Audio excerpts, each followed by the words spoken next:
Partnership accounts का एक बहुत ही इंपॉर्टेंट टॉपिक है जिसमें आप बहुत अच्छे मार्क्स स्कोर कर सकते हैं। पार्टनरशिप के बहुत सारे टॉपिक को लेकर हम लोगों ने एक सीरीज ऑफ वीडियो लेक्चर्स बनाए हैं जिसमें हम fundamental of partnership, retirement of partnership, death, resolution और इंसॉल्वेंसी, ये सभी टॉपिक आपको एक्सप्लेन करेंगे एक इजी मेथड के जरिए। तो आप प्लीज चैनल को सब्सक्राइब करें। Fundamental of partnership, we start with the definition of partnership. Partnership is an association. It is a relation of two or more persons who agree to carry a business and share profit and loss.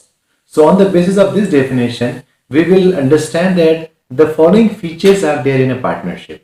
Like there will be two or more persons, like there will be agreement between them, like there will be a lawful business, there will be a profit and loss sharing ratio, and there will be a business which is carried by one or one for all. So that is the main essential feature of partnership. Now, what are the rights of a partner? The following are the rights of a partner. The very first right of a partner is to participate in the business. Second important right of a partner is that sharing profit and loss. So whenever a company earns profit, it should be distributed, and loss as well as to be distributed. Now, partnership deed. Partnership deed is an agreement between the partners. It contains all the terms, rules and regulation and all the details on which basis partnership will be operated. Like there will be name of the partnership firm mentioned in partnership deed. There will be name of the partners and the address of the partners will be mentioned in it. There will be capital invested. It will be mentioned there.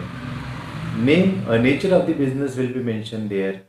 Then what will be the rate of interest on capital, interest on drawing and interest on loan. Everything will be very much clearly mentioned there in partnership deed.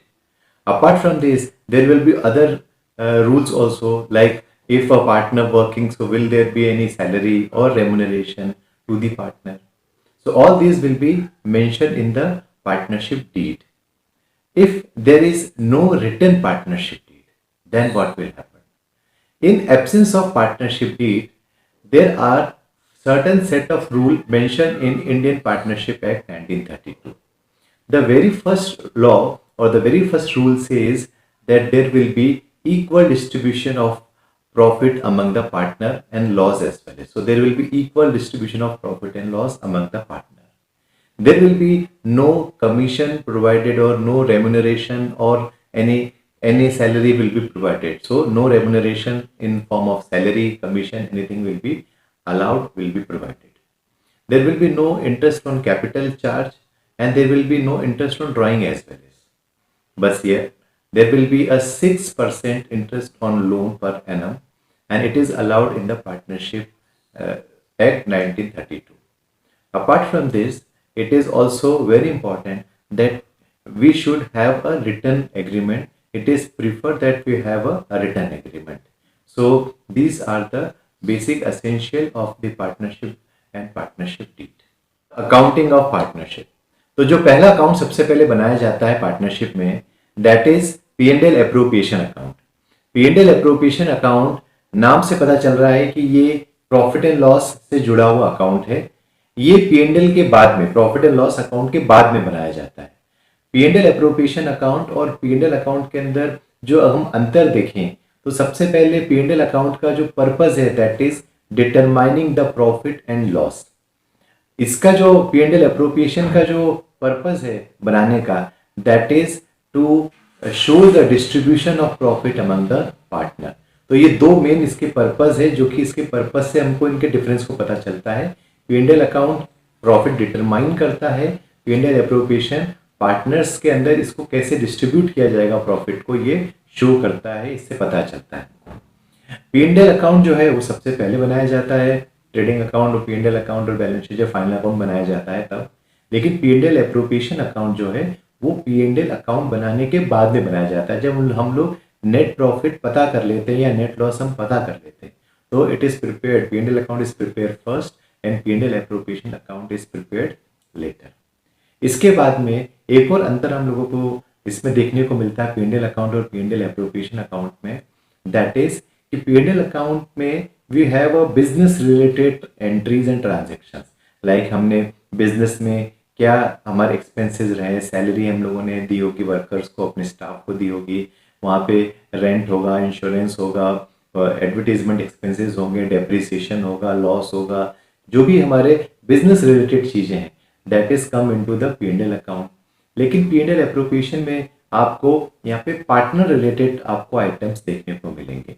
जैसे यहाँ पे partner को मिलने वाला interest on capital आपको मिलेगा, यहाँ पे पार्टनर्स को अगर कोई सैलरी, रेम्यूनरेशन, कमीशन दिया जा रहा है तो वो आपको यहाँ देखने को मिलेगा। इंटरेस्ट ऑन ड्राइंग पे अगर हम उनसे कोई इंटरेस्ट ले रहे हैं, इंटरेस्ट ऑन ड्राइंग वहाँ पे आपको देखने को मिलेगा। ठीक है, और जो बचा हुआ अंतर है that is the divisible profit या डिविजिबल लॉस, वो भी आपको P&L एप्रोप्रिएशन में देखने को मिलेगा। तो ये अंतर है P&L अकाउंट में और P&L एप्रोप्रिएशन अकाउंट में। अब हम इसके आगे बढ़ते हैं, इसका एक और अकाउंट बनाया जाता है that is partners capital account. Partners capital account दो टाइप से बनाया जा सकता है। पहला है फ्लक्चुएटिंग मेथड और दूसरा है फिक्स्ड कैपिटल मेथड। तो फिक्स कैपिटल मेथड और फ्लक्चुएटिंग मेथड ये हमारे दो मेथड है जिससे हम पार्टनर्स कैपिटल अकाउंट बनाते हैं। पार्टनर्स कैपिटल अकाउंट के इन दोनों मेथड्स में हम डिफरेंस को भी अब समझ लेते हैं।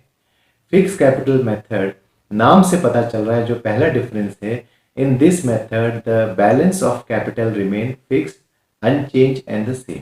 ठीक है, तो कैपिटल अकाउंट जो है उसमें फिक्स मेथड में कैपिटल हमेशा चेंज नहीं होती है, जैसे स्टार्टिंग में रहती है नाम से पता है कि वो फिक्स रहेगी, लेकिन ये बदल सकती है अगर इसमें अगर नया एडिशनल कैपिटल ऐड हो जाए या कोई परमानेंट ड्राइंग जो है वो उसमें से की जाए तो फिर ये बदल सकती है। आते हैं इस मेथड में, फ्लक्चुएटिंग मेथड में।